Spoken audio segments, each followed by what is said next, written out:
Yo, what is up mga Noy? Nandito kami sa Vietnamese cuisine. Tawag dito Ngon Ngon. Muna ako mga Noy. Kung mapapansin nyo, may airpods ako. Real quick lang tong vlog na to. Wala akong post kahapon eh.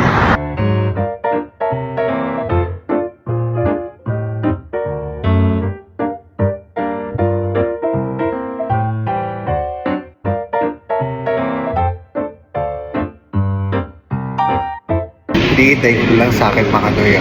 Sinulit ko yung vlog ko kasi sobrang hina ng boses ko, pero feeling ko masarap. Nakita yung chicken niya, solid.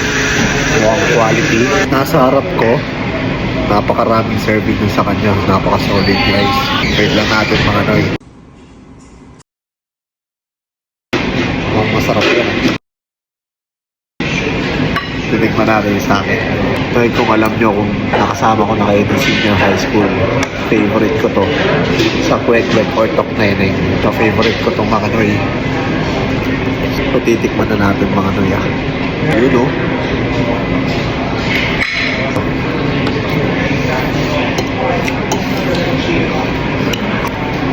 Solid mga Noy. Napakalambot niya. Yung sauce yung nagbuhat Noy. Tapos sobrang lambot na.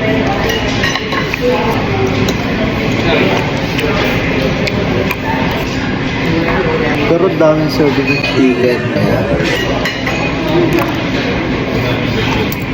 Titikman ko ito mga Noy. Ito yung deep fried shrimp. Sasawsaw natin dito.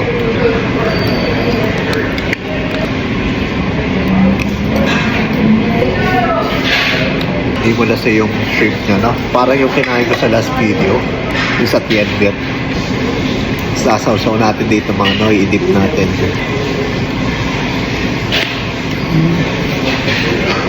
Kuha lang tayo ng chili sauce. Kuha lang dito na lang sa gilid.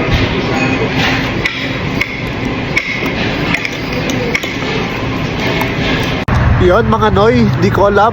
Medyo mahina yung boses ko doon. And yeah, may takeout kami. Yung natira niyan chicken, sayang kasi. Alam mo yan, hindi ka Pinoy kung hindi ka nagte-takeout. Doon tayo sa next stop natin, sa DQ. Walang kakaibang DQ to mga Noy. Doon tayo next. Drive muna kami mga Noy. Wait! Yun mga Noy, nandito kami sa next stop. Pero DQ lang to na nasa gitna ng daan. Hindi literally sa daan ha.